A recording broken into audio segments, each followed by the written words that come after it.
Biden gave, but I didn't. Trump once again boasts about making money off war in Ukraine.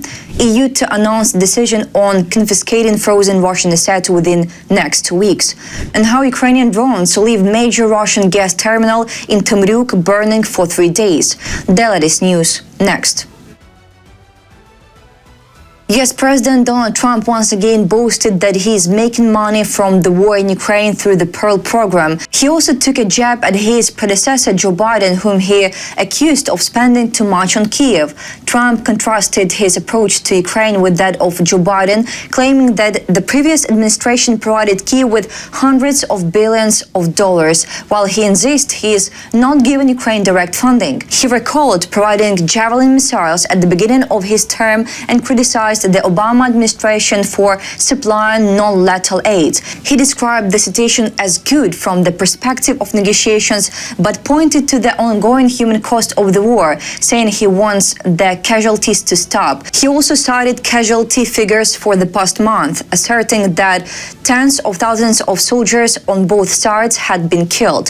Trump further emphasized that the United States sells weapons to NATO countries at full price, after which NATO members transfer them to Ukraine. According to him, Washington is not spending money directly, but is instead contributing time and effort for what he described as humanitarian purposes. He reiterated that most NATO members procure US weapons for Ukraine through the Pearl mechanism, to which Austria and New Zealand have recently joined. It is shocking to witness a sitting US president treat an ongoing war as an opportunity for personal gain and political posturing, boasting about profits and maneuvering as if human lives and national struggles were secondary, demonstrates an extraordinary level of cynicism. Leadership at this moment demands responsibility, strategic foresight, and moral clarity, but here those qualities are replaced by calculation, self-interest, and opportunism. This is not strategy, it is the commodification of war, treating decisions of immense consequence as leverage, as talking points, or as a way to boost one's image reduces the gravity of the presidency to transactions and optics. It signals a dangerous detachment from the seriousness of the office and the responsibilities that come with it. History rarely forgives leaders who prioritize personal or political advantage over principled judgment, and this approach will be judged harshly. Even more alarming is the casual confidence with which it is presented, the pride in winning in abstract terms, as if maneuvering around human stakes is a form of accomplishment. This is pure cynicism, the prioritization of self-interest, image, and advantage over foresight, ethics, and the gravity of wartime leadership. In moments when courage, judgment, and integrity are needed most, such rhetoric exposes a profound moral void. Ukrainian President Volodymyr Zelensky is facing increasing pressure from the United States, which is pushing him to agree to territorial losses and other concessions as part of a peace plan, according to Axios. According to the outlet, after weeks of negotiations, Ukrainian representatives still believe that several elements of the current US plan favor Moscow, and that Washington is placing far more pressure on Zelensky than on Kremlin dictator Vladimir Putin. An unnamed US official denied this, saying the United States is also pressuring Putin to soften his demands. Key points of plan and changes after Moscow meeting. The outlet notes that negotiations have centered on two issues: Russia's demand that Ukraine give up all of Donbass, including areas not controlled by Russian forces, Ukrainians' request for reliable US security guarantees to prevent future Russian aggression. According to a Ukrainian official, the US proposal wasn't for Kyiv after Trump advisors Steve Witkoff and Jared Kushner held a 5-hour meeting with Putin on the 2nd of December.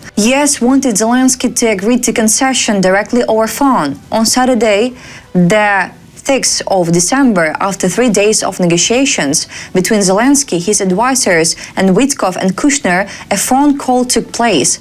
A source cited by Axios said Trump's advisors appeared to want a clear yes from Zelensky during the 2-hour call as they presented the plan. The Ukrainian official said, "It felt like the yes was trying to sell us in different ways.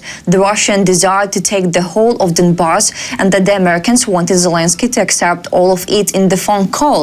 Zelensky, for his part, said during the call that he had received the yes proposal only an hour earlier and had not yet read it. Zelensky, for his part, said during the call that he had received the yes proposal only an hour earlier and had not yet read it. This explains the yes president's negative reaction last night to Zelensky not reviewing the plan. However, a yes official called this strange, saying the updated proposal had been delivered the previous day. The Ukrainian official clarified that some documents had indeed been provided earlier, but others arrived shortly before the call. He noted that the yes proposal included tougher conditions than earlier versions, particularly regarding territory and control of the Zaporizhzhia nuclear power plant. Moreover, the proposal left key questions about security guarantees unanswered. There are major things about territory which need to be discussed more. Who controls what? Who stays where? Who withdraws?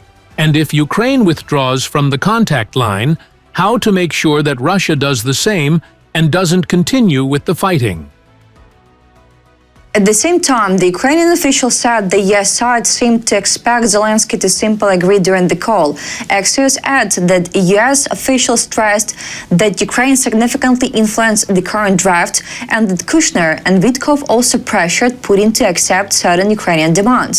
However, the entire episode reflects the simmering mistrust between the Zelensky and Trump administrations despite the many hours their teams have spent negotiating, the outlet writes.